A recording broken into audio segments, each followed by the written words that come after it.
Hi US today మనం Indian economic survey 2024-25 సంబంధించి chapter 1 state of the economy getting back into the fast line గురించి నేర్చుకోబోతున్నాం.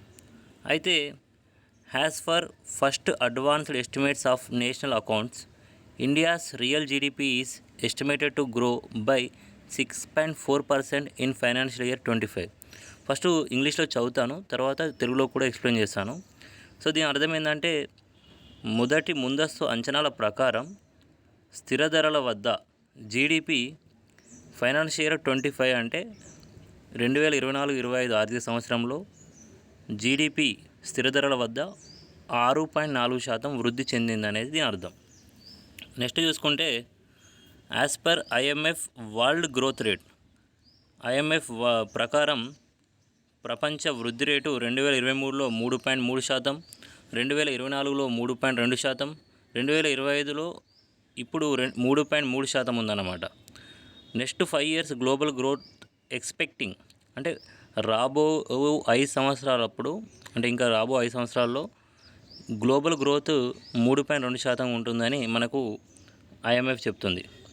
Next దీంట్లో domestic economy remains steady amidst global uncertainties అంటే మనకు దేశీయ ఆర్థిక వ్యవస్థ ప్రపంచంలో ఉన్న అంటే ఉక్రెయిన్ వార్ కానీ మిగతా సంబంధించిన అన్సర్టెనిటీస్ ఉన్నాయి కదా, వాటితో సంబంధం లేకుండా మనకు స్టడీగా ఉంది అనేది అర్థం. So as per first advanced estimates released by the NSO ministry of statistics and programme implementation, అయితే ఎన్ఎస్ఓ వారు విడుదల చేసిన మొదటి ముందస్తు అంచనాల ప్రకారం స్థిర ధరల వద్ద స్థూల దేశీయోత్పత్తి వృద్ధి 2024-25లో 6.4%గా ఉంది. అంటే real gross domestic product growth for 24-25 6.4% ఉందన్నమాట. సో వృద్ధి 6.4% ఉంది. So private final consumption expenditure at constant prices growth అంటే ప్రైవేట్ అంతిమ వినియోగ వ్యయం స్థిర ధరల వద్ద 7.3% ఉంది. అంటే ఈ ప్రైవేట్ అంతిమ వినియోగ వ్యయం అంటే ఏంటిదంటే, ఇప్పుడు మనం యూజ్ చేసే ప్రొడక్ట్స్ ఏమైనా ఉన్నాయి చూడండి, ఇంకేమైనా వస్తువులు కానీ ఆహారం సంబంధించిన ఆహార ధాన్యాలు కానీ వీటికి సంబంధించి మనం చేసే ఖర్చు, ఇది మన ప్రైవేట్ అంతిమ వినియోగ వ్యయం అంటారు అన్నమాట. ఈ స్థిర ధరల వద్ద వృద్ధి చెందింది 7.3% ఉందన్నమాట. అయితే దీన్నే పిఎఫ్సిఈ అంటారు, ప్రైవేట్ ఫైనల్ కన్జంప్షన్ ఎక్స్పెండిచర్. ఈ పిఎఫ్సిఈ యాజ్ ఏ షేర్ ఆఫ్ జీడిపిలో వాటా పరంగా ఇది చూస్తే 2023-24లో 60.3% ఉంది. మనకు ఆల్రెడీ మనం నేషనల్ ఇన్కమ్ టాపిక్లో డిస్కస్ చేసినాం. మొత్తం వ్యయమైనా, మొత్తం ఆదాయమైనా, మొత్తం ప్రొడక్ట్స్ అయినా అంటే ఉత్పత్తి అయినా కానీ, ఈ మూడు ఏదైనా కానీ జాతీయ ఆదాయం కిందకే వస్తుంది, అంటే జీడిపి కిందకే వస్తుంది. సో అట్లా చూసినప్పుడు ఇక్కడ ఈ వ్యయ పరంగా చూస్తే మనకి షేర్ ఆఫ్ జీడిపి 2023-24లో 60.3% ఉంది. ఫైనాన్షియల్ 25 అంటే 24-25 ఆర్థిక సంవత్సరం 61.8%గా ఉంది. ఓకే, నెక్స్ట్ మనం చూసుకుంటే on the supply side real gross value added is also estimated to grow by 6.4%. So supply side మనకి జీవీ అన్న జీడిపి అన్న ఒకటే. సప్లై సైడ్ మనకి ఆ ప్రకారం చూసుకుంటే 6.4% వృద్ధి ఉంది. ఎట్లా చూసినా 6.4% వృద్ధి ఉందని మనకి అర్థమవుతుంది. Next growth rates of sectors రంగాల వారీగా వృద్ధి. మనము జీడిపిని ఇట్లా రంగాల వారీగా వృద్ధి రకంగా చెప్పొచ్చు. జీడిపిలో వాటా పరంగా కూడా ఇట్లా చెప్తారు, ఇట్లనే సేమ్ ఈ 3 రంగాల పరంగా చెప్తారు. లేదంటే ప్రైమరీ, సెకండరీ, టెర్షియరీ సెక్టర్ అని కూడా చెప్తారు. ఇక్కడ మనం చూస్తే అగ్రికల్చర్ సెక్టర్ వ్యవసాయ రంగం 3.8%, ఇండస్ట్రియల్ సెక్టర్ 6.2%, సర్వీస్ సెక్టర్ 7.2% వృద్ధి చెందింది. సో మన ఆర్డర్లో చూస్తే first service, second industrial, third agriculture sector అనేటి గ్రోత్ రేట్ కనిపిస్తుంది మనకి ఇక్కడ. ఓకేనా, అది గుర్తుపెట్టుకోవాలి. ఆ తర్వాత as per the first advanced estimates of agriculture production for 24-25 total kharif food grain production is estimated at a record 1647.05 lakh metric tons. ఇది 5.7% higher compared to 2023-24, 8.2% higher than the average of average food grain production in the past 5 years అన్నమాట. So Telugu చూస్తే ముందస్తు అంచనాల ప్రకారం 2024-25 ఖరీఫ్ మొత్తంలో ఆహార ధాన్యాల ఉత్పత్తి రికార్డు స్థాయిలో 1647.05 లక్షల మెట్రిక్ టన్నులుగా అంచనా వేయబడింది. ఇది 2023-24 ఫైనాన్షియల్ ఇయర్తో పోలిస్తే 5.7% అధికం. గత 5 సంవత్సరాల సగటు ఆహార ధాన్యాల ఉత్పత్తితో పోలిస్తే 8.2% ఉత్పత్తి అధికం. సో ఇదన్నమాట తెలుగులో. సో నెక్స్ట్ చూస్తే the estimated increase is mainly on account of rise in rice, maize, coarse grains and oil seed output. So ఇంత వృద్ధి రావడానికి కారణం, ఈ ఉత్పత్తిలో వృద్ధి రావడానికి కారణం ఏంటి అంటే రైస్లో అంటే వరిలో, maize, course grains, oil seed ఉత్పత్తిలో వచ్చిన పెరుగుదల వల్లనే ఈ మొత్తం ఆహార ధాన్యాల పెరుగుదల ఎక్కువైందంట వీటి వల్ల. సో నెక్స్ట్ చూస్తే as of 10th January 2025 rabi sowing of wheat and gram was 1.4% and 0.8% higher. అయితే 10th January 2025 రబీ విత్తనాలు నాటుడైతే రబీ టైంలో విత్తనాలు నాటడంలో వెయిట్ అండ్ గ్రామ్ అనేవి ఇవి వెయిట్ అనేది అంటే మనకి వెయిట్ అంటే గోధుమలు. సో ఇది 1.4% అండ్ గ్రామ్ ఇది 0.8% ఎక్కువగా ఉందంట.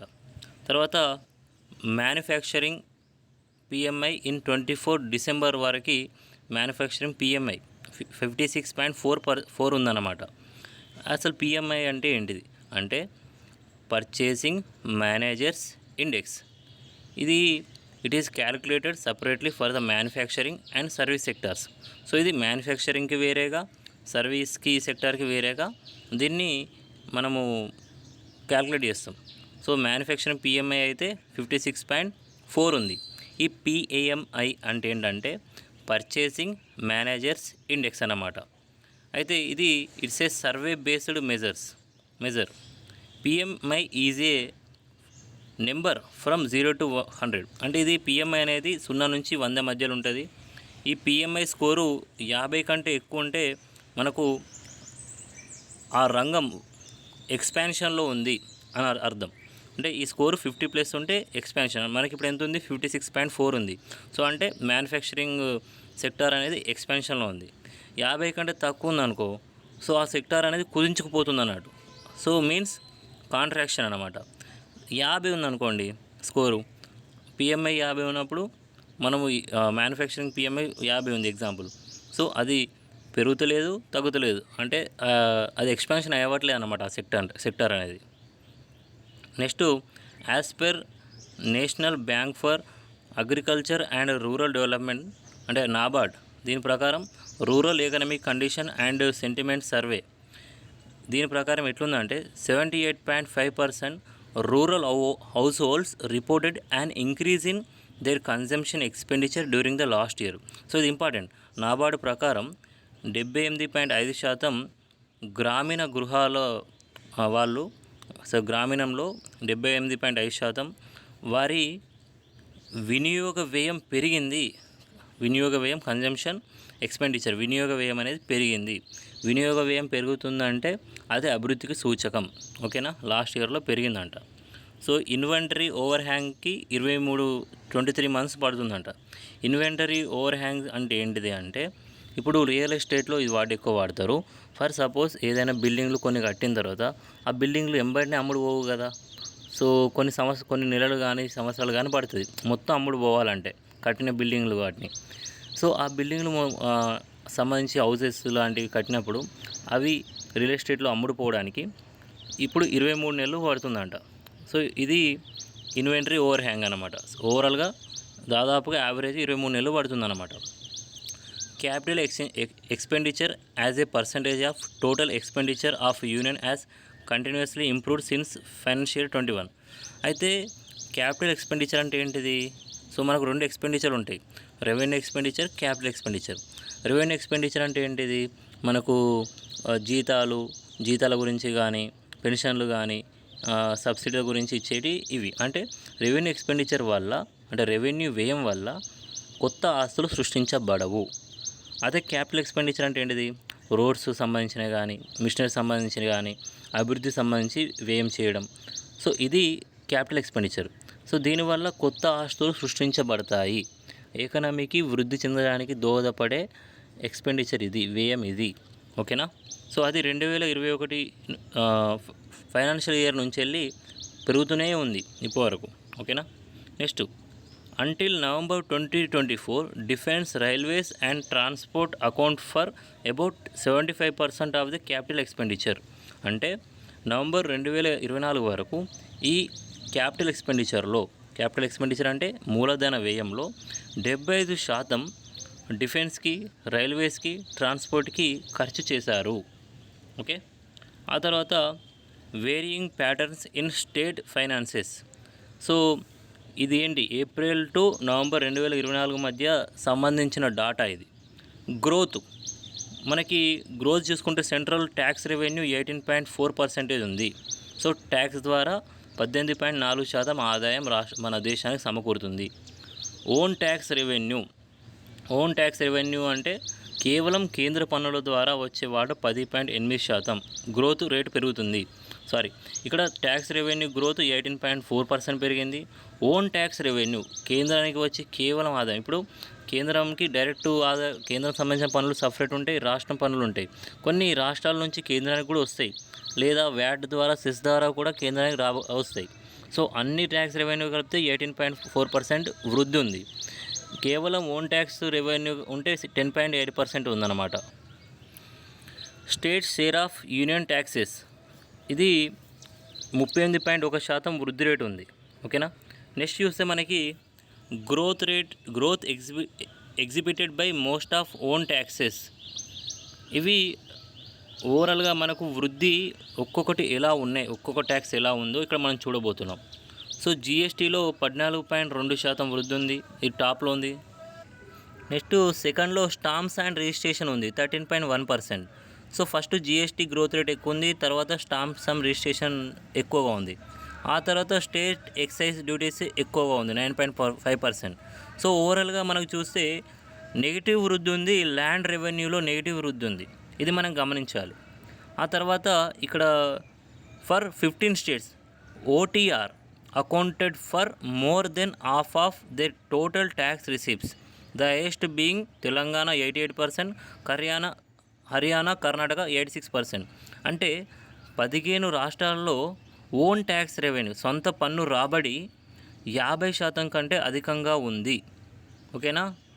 టోటల్ ట్యాక్స్ ఆదాయంలో వాటి సొంత ఆదాయమే ఎంత ఉంది, 50% కంటే అధికంగా ఉంది. అట్లా టాప్లో మనకు తెలంగాణ ఉంది, 88% మనకు సొంత పన్ను ఆదాయం వస్తుంది. ఇప్పుడు మన తెలంగాణకి సొంత పన్ను ఆదాయం మొత్తంలో 88% సొంత పన్నే, అంటే స్టేట్ సంబంధించిన పన్నుల ద్వారానే 88% సమకూర్చుకుంటున్నాం. కర్ణాటక, హర్యానా అయితే ఇవి సెకండ్ ఉన్నాయి, 86%. సో 15 రాష్ట్రాలు ఓటీఆర్ అంటే ఓన్ ట్యాక్స్ రెవెన్యూ 50% కంటే ఎక్కువగా ఉంది. తర్వాత 23 రాష్ట్రాలకి జిఎస్టీ అనేది ప్రధాన ఆదాయ వనరు అయింది. ఓకేనా? ప్రధాన ఆదాయ వనరు జిఎస్టీ 23 రాష్ట్రాలకి. అట్లా మణిపూర్ రాష్ట్రంలో 78% ఆదాయ వనరు జిఎస్టీయే. తర్వాత నాగాలాండ్లో 72% జిఎస్టీ ద్వారా ఆదాయం సమకూరుతుంది ఆ రాష్ట్రంకి. Next own revenue receipt. So స్వంత రెవెన్యూ ఆదాయం with respect to stamp, registration, sales tax, state excise duties, ఇవి అన్నిట్లలో చూస్తే టాప్లో మహారాష్ట్ర, తమిళనాడు, వెస్ట్ బెంగాల్ ఉన్నాయి. ఆ తర్వాత Odisha exhibited the highest share of non tax revenue in ORR at 49%. So స్వంత రెవెన్యూ ఆదాయంలో పన్నేతర రెవెన్యూ ఆదాయం అధికంగా ఒడిశాకు ఉంది.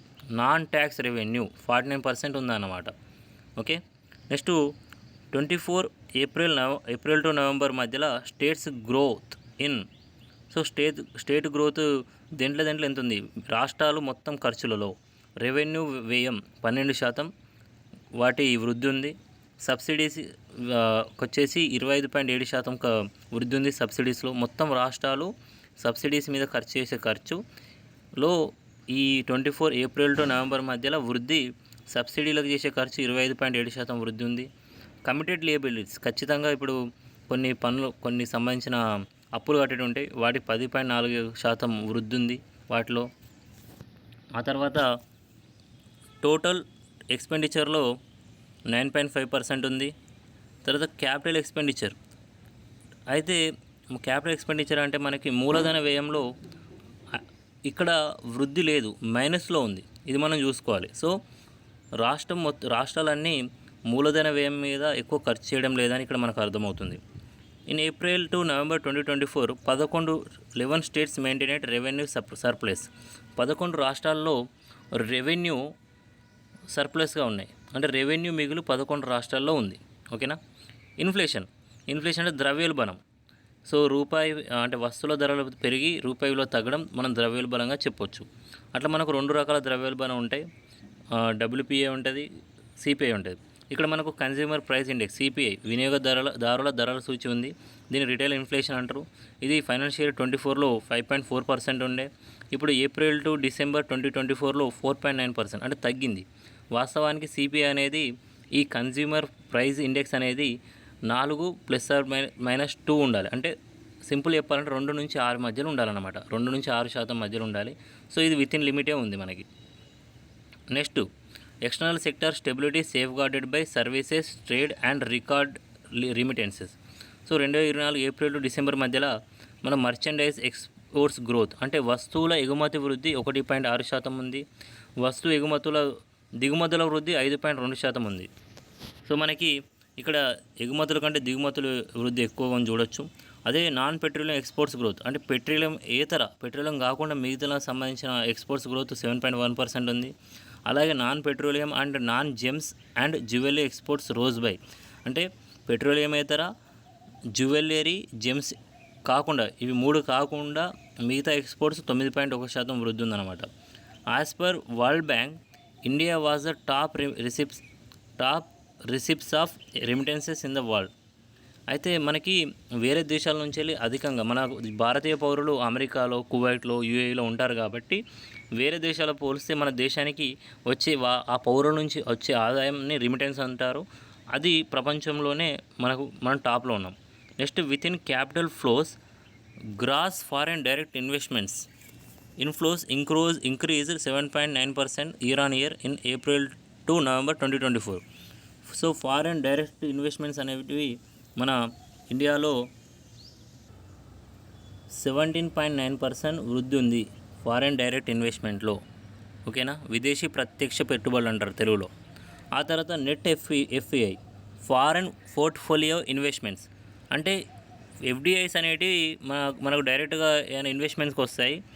FPI అనేటివి ఫారెన్ పోర్ట్ఫోలియో ఇన్వెస్ట్మెంట్స్ అనేటివి స్టాక్ మార్కెట్లో వేరే దేశం వాళ్ళు పెట్టుబడి ఇట్లా మన స్టాక్ మార్కెట్లో పెట్టే పెట్టుబడి అన్నమాట. అది తగ్గింది.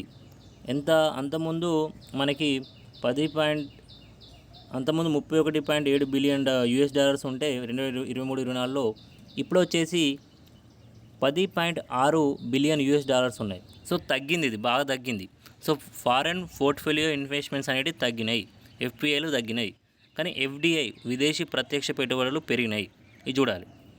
అయితే India's forex reserves as on January 3, 2025 వరకు ఇండియా విదేశీ సంబంధించిన ఫారెక్స్ రిజర్వ్స్ మన దగ్గర మొత్తం 634.6 బిలియన్ US ఉన్నాయి.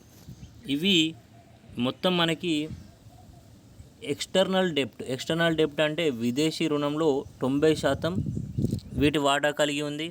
అలాగే మన దేశం 10 నెలల వరకు ఇంపోర్ట్స్ అంటే దిగుమతులు చేసుకోవడానికి ఇవి యూజ్ అవుతాయి. 10 నెలల వరకు ఇంపోర్ట్స్ చేసుకోవచ్చు ఈ డబ్బులతోటి. దిగుమతులు 10 నెలల వరకు చేసుకోవచ్చు మన దేశం సంబంధించిన వస్తువులు ఏవైనా కానీ. సో నెక్స్ట్ చూసుకుంటే ఫైనాన్షియల్ సెక్టార్లో as per the RBI's financial stability report FSR 2024 ప్రకారం gross non performing assets in the banking system have declined to a 12 years low of 2.6% gross loans and advances. అంటే ఈ ఫైనాన్షియల్ స్టెబిలిటీ రిపోర్ట్ RBI ప్రకారం మనకు gross non performing assets అంటే ఇప్పుడు బ్యాంకులు corporate కంపెనీలకు కానీ ఇంకా వేరే మామూలు రుణాలు కానీ ఇస్తాయి. సో ఆ రుణాలు మళ్ళీ బ్యాంకులు రిటర్న్ కొందరు కట్టకపోవడంలో కట్టకపోవడం వల్ల ఆ రుణాలు అట్లనే పెరిగిపోతూ ఉంటాయి. వాటిని నాన్ పర్ఫార్మింగ్ అసెట్స్ అంటారు అన్నమాట. అవి అంతకుముందు కంటే ఇప్పుడు చాలా 12 సంవత్సరాల లోలో ఉన్నాయి. సో 12 సంవత్సరాల కనిష్టంలో ఉన్నాయి. జస్ట్ 2.6% ఉన్నాయి ప్రజెంట్ అని చెప్పి ఈ రిపోర్ట్ చెప్తుంది. Next the capital to risk weighted assets ratio CRAR for schedule commercial banks, SCB అంటే schedule commercial banks stands at 16.7%. So ఇది మనకు capital to risk weighted assets ratio అనేది 16.7% ఉంది. ఇది సెప్టెంబర్ 2024 వరకు వెల్ అబోవ్ ద నార్మ్. అంటే ఇది మనకు అనుకున్న దానికంటే బెటర్ ఉంది, అంటే ఉండాల్సినంతనే ఉంది అని చెప్పి ఇక్కడ చెప్తున్నారు అన్నమాట. సో నెక్స్ట్ మనం చూసుకుంటే employment trends as per 23-24 annual periodic labour force survey PLFS report ప్రకారం అన్ఎంప్లాయ్మెంట్ రేట్ అంటే 15 years అండ్ అబోవ్ ఏజ్ గ్రూపులో 2017-18లో 6% ఉన్న నిరుద్యోగం అంటే అన్ఎంప్లాయ్మెంట్ 2023-24 వరకు 3.2% వచ్చేసిందని ఇక్కడ చెప్తున్నారు. సో తగ్గింది. ఇక్కడ మనం చూసుకుంటే labour force rate, work force participation rate, labour force participation rate, work force participation rate 2022-23లో 2023-24లో ఎలా ఉందో ఇక్కడ మనం చూస్తున్నాం. సో లేబర్ ఫోర్స్ పార్టిసిపేషన్, దీంట్లో లేబర్ ఫోర్స్లో వర్క్ చేసే వాళ్ళని వర్క్ ఫోర్స్ అంటాం మనం. లేబర్ ఫోర్స్ వచ్చేసి 2022-23లో 57.9 ఉంది. అదే వర్క్ ఫోర్స్ అదే సంవత్సరంలో 56 ఉంది. అన్ఎంప్లాయ్మెంట్ రేటు 3.2% ఉంది. అదే 2023-24 60.1 లేబర్ ఫోర్స్ పార్టిసిపేషన్ రేటు ఉంటే వర్క్ ఫోర్స్ పార్టిసిపేషన్ రేటు 58.2% ఉంది. అన్ఎంప్లాయ్మెంట్ రేటు 3.2% ఉంది. సో 2 yearsలో అన్ఎంప్లాయ్మెంట్ రేట్ సేమ్ ఉంది, కానీ labour force participation rate and work force participation rate పెరిగింది. నెక్స్ట్ మనం చూసుకుంటే EPFO సబ్స్క్రిప్షన్లు ఫైనాన్షియల్ ఇయర్ 19లో 61 లక్షలు ఉంటే ఫైనాన్షియల్ ఇయర్ 24 అంటే 23-24 ఇయర్లో 131 lakhs అయింది. అంటే డబుల్ అయిందని చెప్పేసి ఇక్కడ మనకు మెన్షన్ చేశారు. అయితే in April to November 2024 net additions reached 95.6 lakhs driven by largely by youth. ఓకేనా, ఇది ఒకటి అన్నమాట. ఆ తర్వాత మనం చూస్తే workers aged 18-25 contributed to 47% of the net payroll additions. So కొత్తగా నెట్ పేరోల్ అడిషన్స్లో 18 నుంచి 20 సంవత్సరాల ఏజ్ గల వారు వర్కర్సు 47% కంట్రిబ్యూట్ చేస్తారంట. సో ఇది మంచి పరిణామం అన్నమాట. Thank you. నా ఎక్స్ప్లెనేషన్ నచ్చినట్టయితే లైక్ చేయగలరు, సబ్స్క్రైబ్ చేసుకోగలరు.